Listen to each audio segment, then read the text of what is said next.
All right, this video is for Module 43 about exchange rate policies.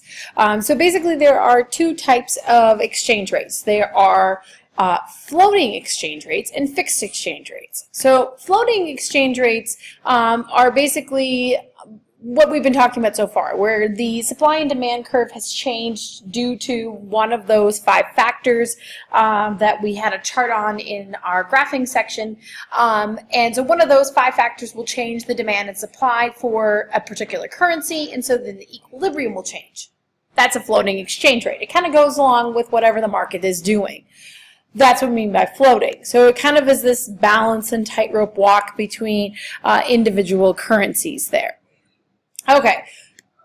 Fixed exchange rate, on the other hand, is when the government sets an exchange rate against another currency. And so what they will say is that, for example, we want the target, we want this particular currency to be worth this much other currency. So, for example, I could say that I want the US dollar to be worth 10 pesos, for example. Okay, and no matter what happens to the supply and demand for the US dollar, I'm always going to maintain somehow that 10 pesos for every 1 US dollar. So we're trying to target this particular rate. Now the question is, how does a country do this? Well, it has a couple of different possible ways. So one way that a country can keep their fixed exchange rate, whatever they may choose, is, first of all, I'll show you an example of what this means. So I copied and pasted my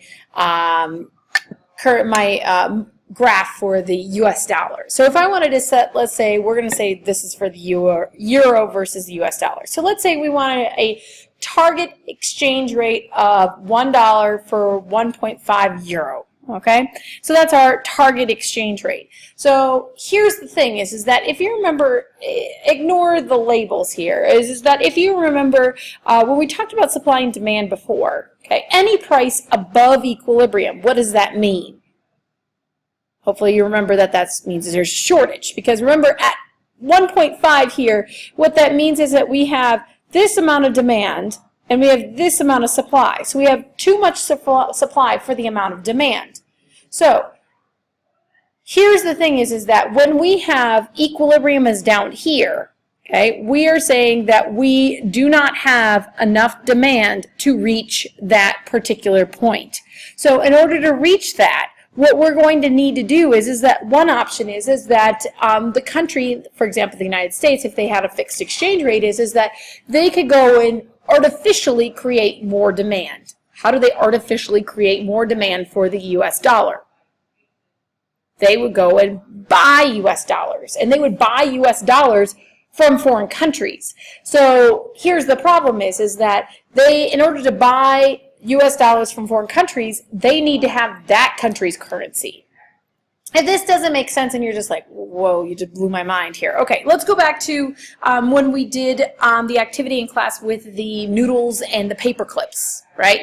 Let's say, for example, we were trying to maintain an exchange rate of 5 paper clips for 1 noodle. Maybe it's slipping.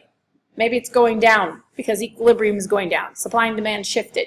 So we want to buy up more, maybe I'm in the paperclip country and I want to buy up more paper clips. Well, if I want to buy paper clips from the noodle country, I need to have noodles on hand to be able to buy more paper clips. Or in the case of, for example, the US dollar, I need to have more euros to buy more US dollars. So this is what we call exchange market interventions. And this is when a country will either buy or sell currency to maintain that target rate. In order to do that, they have to have this foreign exchange reserves. In other words, they have to have a stockpile of foreign currency to be able to buy and sell when they need to. So they have this stockpile of, euros, yen, pesos, whatever. And so what happens is that you have this stockpile of currency to be able to maintain that. So if, for example, your target rate all of a sudden is below your equilibrium, okay, your target rate is down here at 0.75 euro for every 1 US dollar.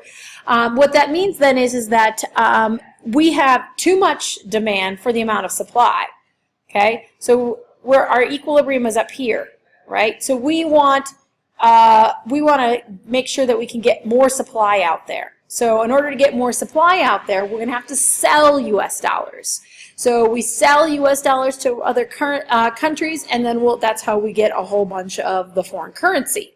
So with a surplus, the country needs to buy currency. With a shortage, a country needs to sell currency. And I reminded you of, the surplus and shortages from the beginning, because if you remember that, it'll make logical sense, right? When the exchange rate is below the equilibrium, we have too much demand, not enough supply, so we need to sell more out there to get more currency out there. Whereas if it's above equilibrium, we need to buy more currency because we have too much out there. Hopefully that makes sense. So that's one way we could maintain a fixed exchange rate. Another way to maintain a fixed exchange rate, so this is stuff that's continued, so you don't need to copy that down, is by using monetary policy. So if you use monetary policy, you can actually change the interest rate, which will affect the demand and supply of the currency. So for example, if you remember, okay, quick review, what are the 3 things that a central bank can do, like for example the Fed, to change interest rates? Think about it.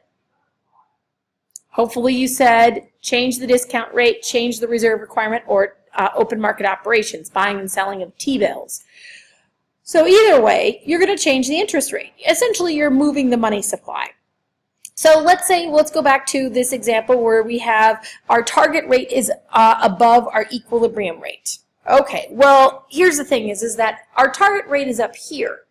So we need to either move our demand curve to the right to get up to this this red line here, or we need to move our supply curve to the left to get to this red line up here, or a combination of the two, which is usually what happens.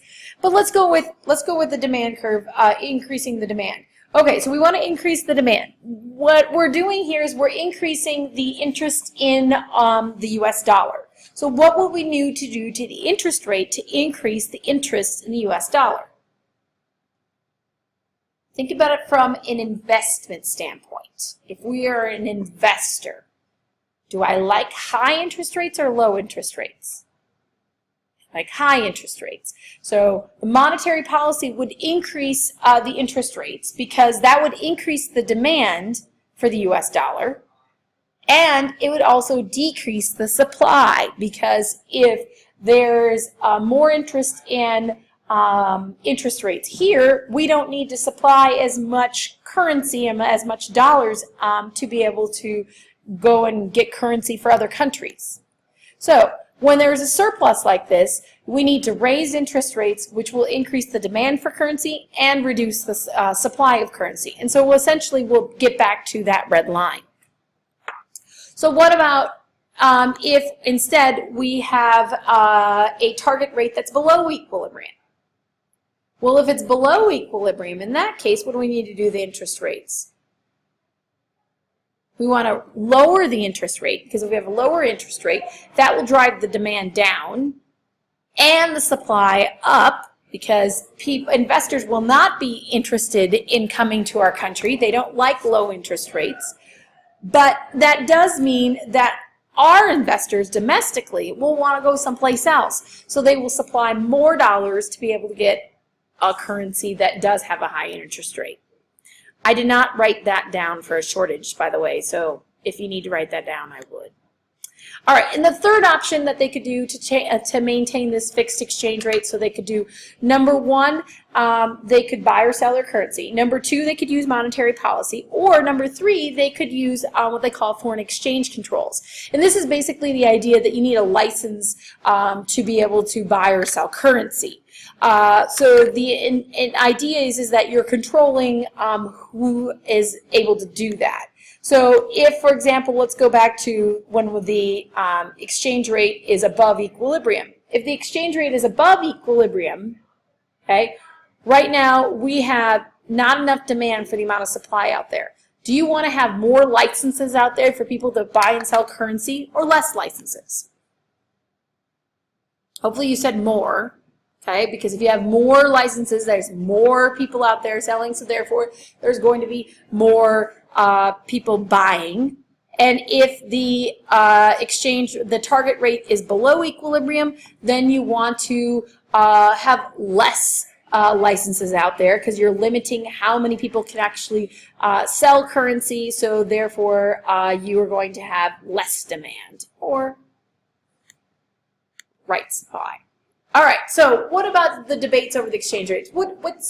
What's better? Should you have a fixed exchange rate or a floating exchange rate? Now, obviously, as you can tell from what I just talked about with a fixed exchange rate, it takes a lot of work to maintain a fixed exchange rate. Whereas a floating, it floats. It just goes wherever it wants to, plus or minus. So one of the good things about a fixed exchange rate is it does give certainty about the future value of your money. So you do know what the value of the money is going to be in the future because it always stays the same. So that's not so hard. That's not so bad.